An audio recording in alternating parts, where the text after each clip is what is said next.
Hello everybody, and in today's video I will be teaching you how to fix Apple Cache lock permanently. So let's get started. If your Apple Cache has been permanently locked, it may be because of a few reasons. For example, fraud detection, failed identity verification, violating terms of services, and etc. Following are some of the steps that you can take to fix this issue.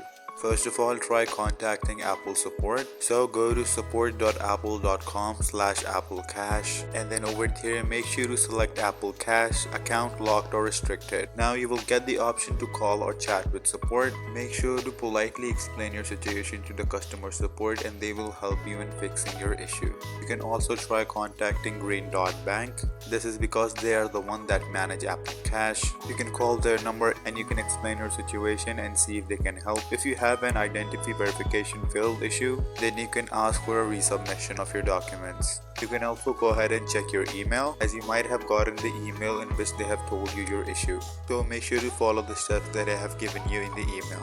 You can also appeal your decision.